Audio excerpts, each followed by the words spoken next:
다들 제2의 IMF라고 하면 나라가 망하는 걸 떠올리시죠?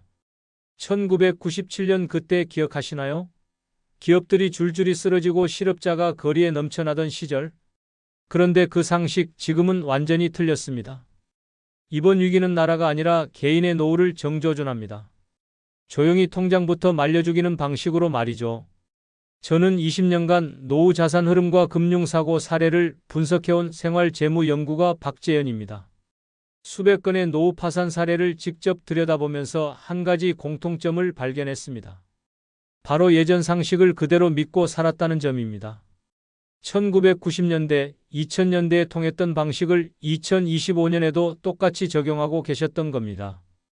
나라만 안 망하면 괜찮다. 은행에 넣어두면 안전하다. 부동산은 결국 오른다. 자식이 마지막 버팀목이다. 이런 믿음들이 지금은 오히려 위험한 함정이 되고 있습니다. 왜냐하면 이번 위기는 국가 경제가 아니라 개인의 생활비 흐름을 직접 공격하기 때문입니다. 국가 부도는 안 나는데 개인 파산은 늘어나는 이상한 구조입니다.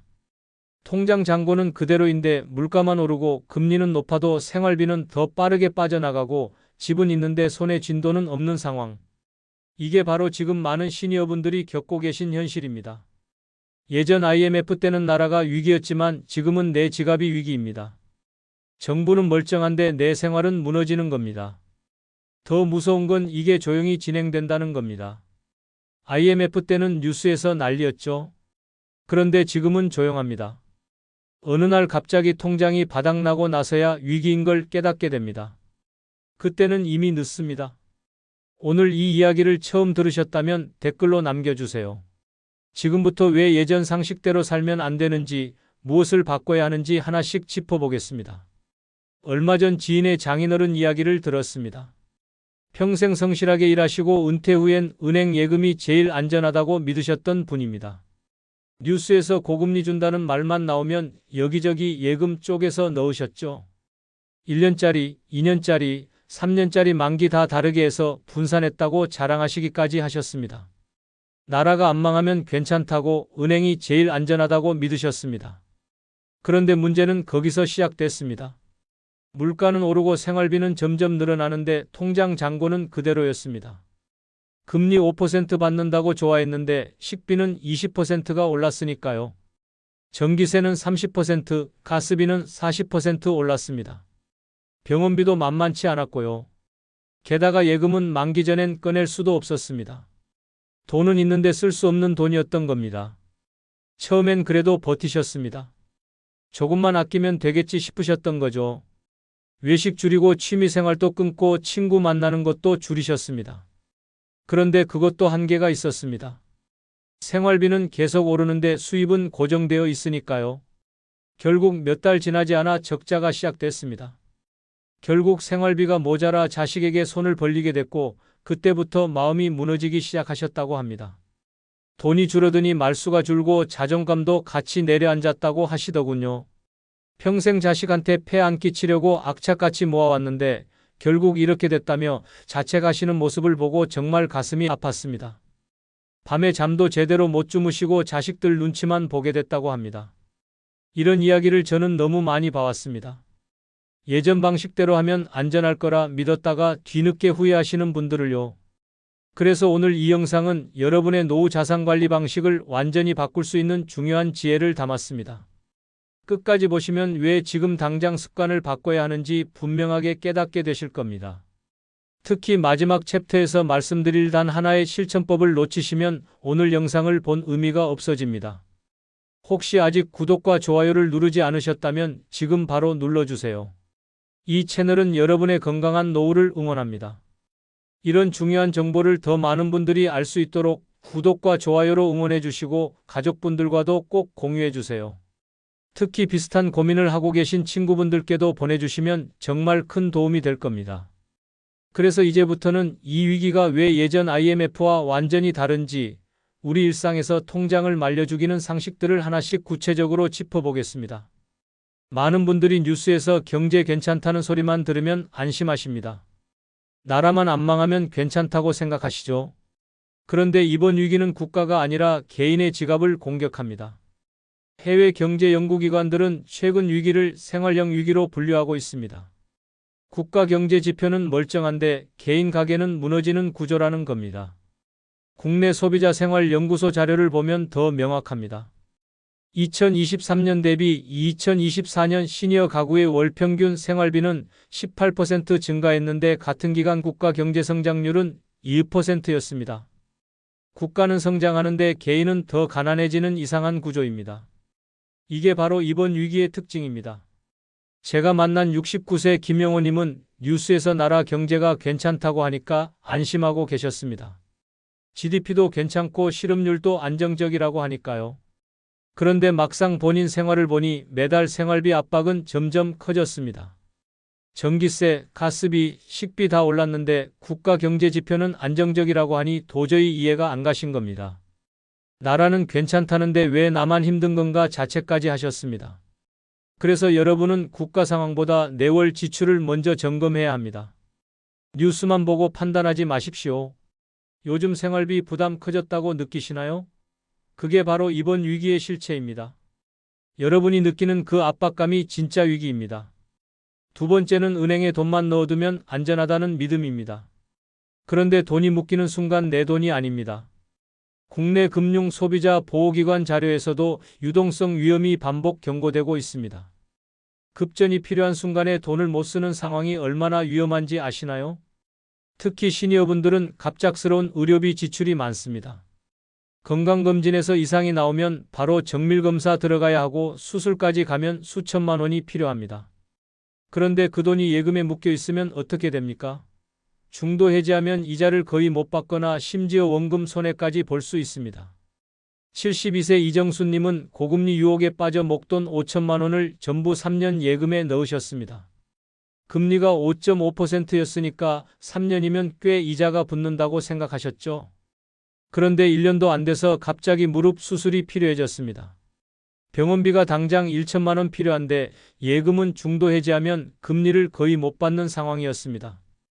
결국 친척한테 얼굴 내밀고 빌릴까 고민하다가 결국 비싼 이자로 대출받아 병원비 쓰고 나중에 이자만 수백만 원 더 내는 악순환에 빠지셨죠. 그래서 당장 쓸 돈과 잠글 돈을 분리하십시오. 최소 6개월치 생활비는 바로 쓸 수 있는 통장에 두세요. 고금리 유혹에 전 재산을 넣지 마세요. 내 돈을 바로 쓸 수 있는 구조인가요? 이걸 지금 당장 점검하셔야 합니다. 내일 당장 큰 돈이 필요하면 어떻게 할 건지 생각해 보세요. 세 번째는 부동산은 결국 오른다는 믿음입니다. 그런데 가격보다 중요한 건 현금 흐름입니다. 국내 부동산 분석 자료에서도 장기 침체 신호가 반복됩니다. 특히 지방 아파트는 거래 자체가 끊긴 곳도 많습니다. 집값이 오르든 말든 생활비가 없으면 소용없습니다. 68세 박영수님은 집 한 채 있으니까 노후는 괜찮다고 생각하셨습니다. 시세로 4억 정도 되는 아파트였으니까요. 그런데 막상 생활비가 부족하니 집을 팔 수도 없고 빌려 쓸 수도 없는 상황이 됐습니다. 집을 팔자니 당장 살 곳이 없고 전세를 놓자니 집값이 떨어질까 봐 걱정이고요. 역전세 문제도 있어서 전세금 못 받을까 봐 두렵기도 하셨습니다.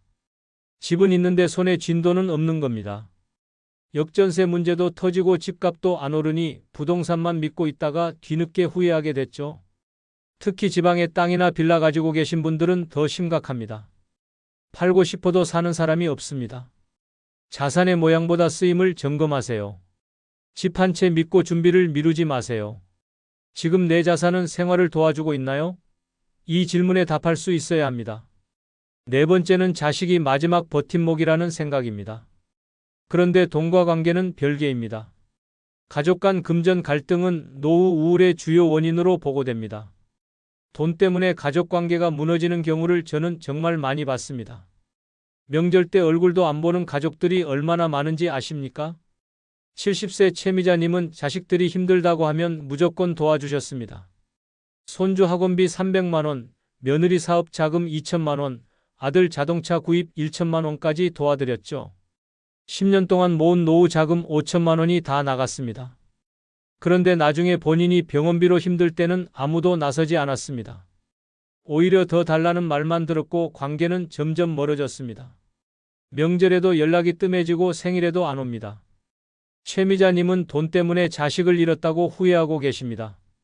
지원에는 반드시 기준을 세우세요. 감정만으로 결정하지 마세요. 도와주는 것과 지켜주는 것 구분하고 계신가요? 가족이라고 무조건 퍼주는 건 사랑이 아니라 무책임입니다. 다섯 번째는 물가는 언젠가 잡힌다는 기대입니다. 그런데 생활비는 한번 오르면 잘 안 내려옵니다.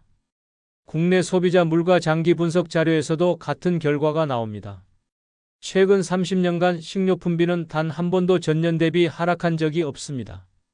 기다린다고 해결되지 않습니다. 71세 정철수님은 물가가 곧 안정될 거라고 믿고 지출을 그대로 유지하셨습니다. 식당도 그대로 다니고 용돈도 그대로 쓰셨죠. 그런데 식비만 해도 1년 전보다 20% 이상 올랐고 고정비도 계속 늘어났습니다. 전에는 외식 한 끼에 8,000원이면 됐는데 이제는 12,000원 내야 합니다. 커피 한 잔도 3,000원에서 5,000원으로 올랐고요. 기다리는 사이 통장 잔고만 빠르게 줄어들었습니다. 1년 만에 1천만 원이 증발했습니다. 지출 구조를 먼저 줄이세요. 기다린다고 해결되지 않습니다. 고정지출 점검해 보셨나요? 지금 당장 한 달 지출 내역을 적어보시면 충격 받으실 겁니다. 생각보다 훨씬 많이 나갑니다. 마지막 여섯 번째는 나는 아직 괜찮다는 안일함입니다. 그런데 위기는 항상 준비 없는 사람부터 옵니다. 노후 자산 사고 사례의 공통점은 준비 미루기입니다. 내일 하지 뭐, 다음 달에 하지 뭐 이러다가 몇 년이 지나갑니다. 69세 오명자님은 아직 건강하고 돈도 좀 있으니 괜찮다며 넘기셨습니다. 통장에 3천만 원 있으니까 당분간은 버틸 수 있다고 생각하셨죠? 그런데 몇 년 뒤 당뇨 합병증으로 건강이 나빠지면서 병원비가 갑자기 늘었고 생활비도 부족해졌습니다. 1년에 병원비만 1천만 원씩 나가니까 3년이면 통장이 바닥났습니다. 그때서야 준비했어야 했다고 후회하셨지만 이미 늦었습니다.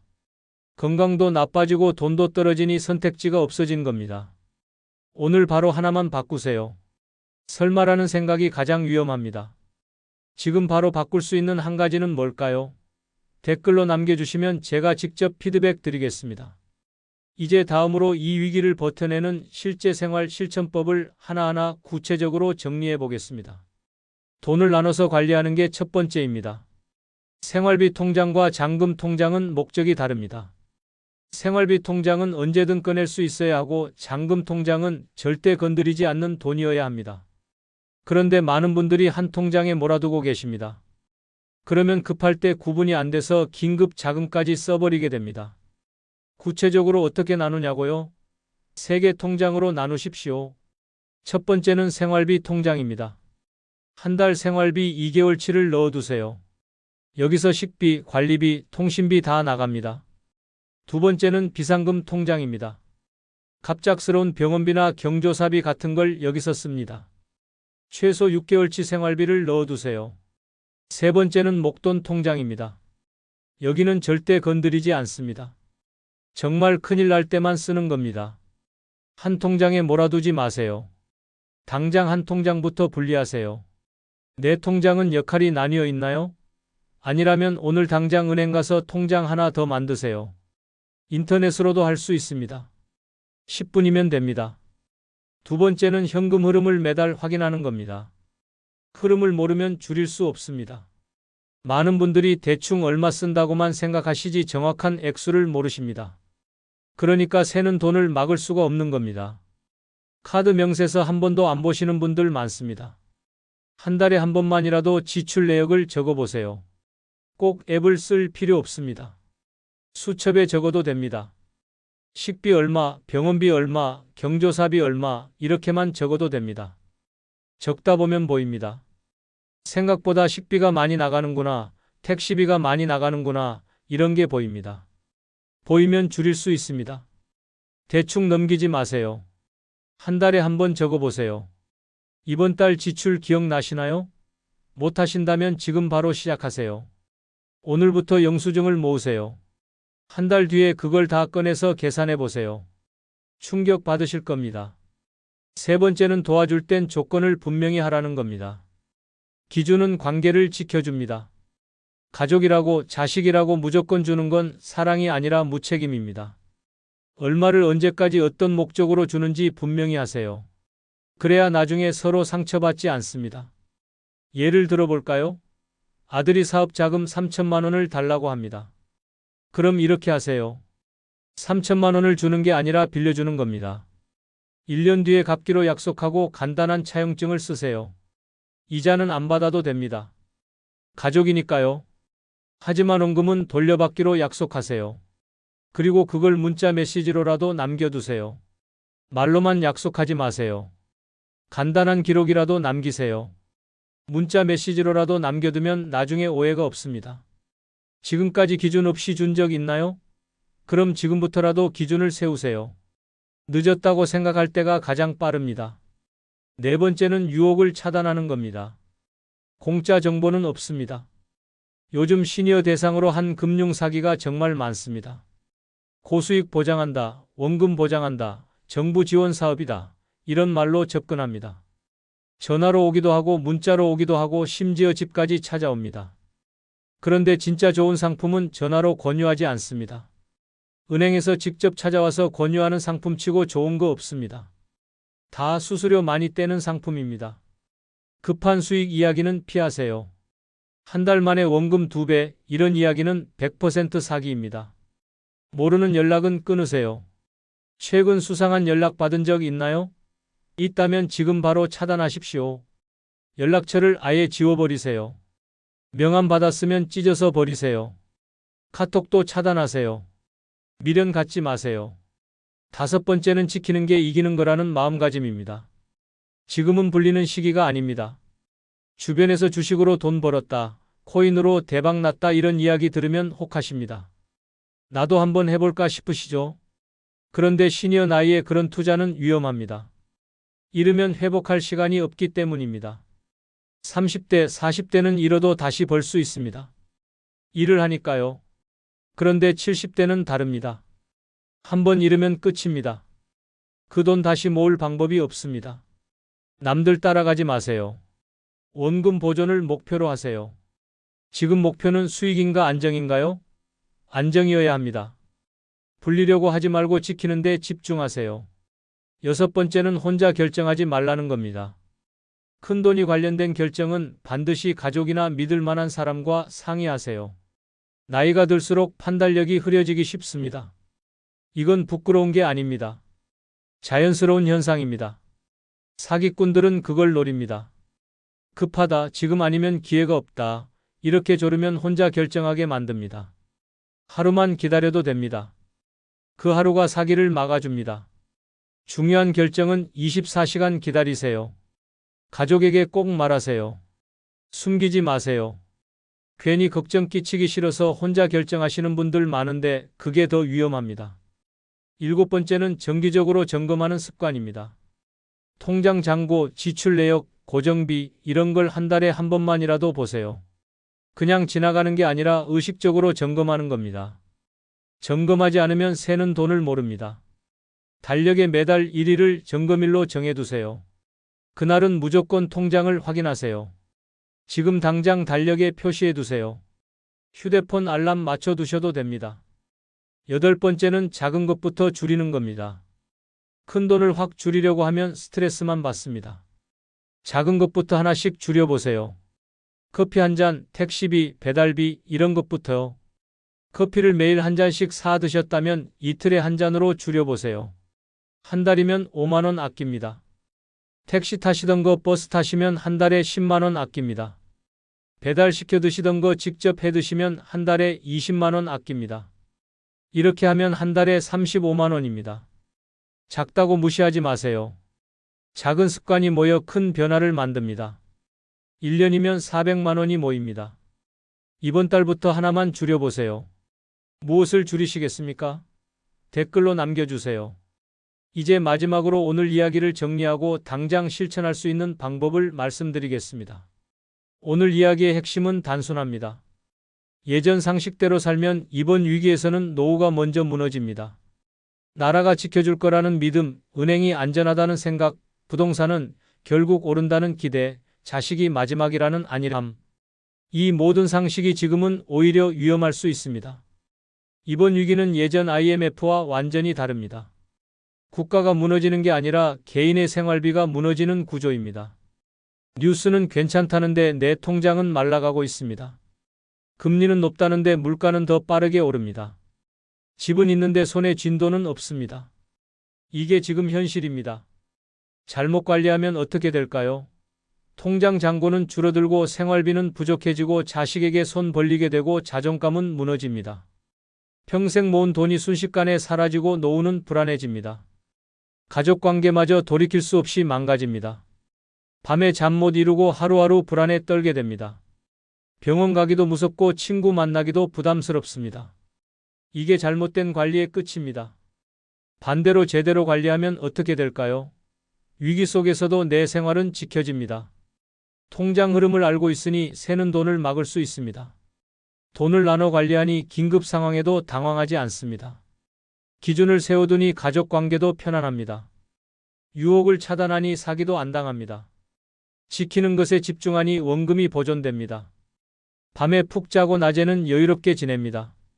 이게 제대로 된 관리의 결과입니다.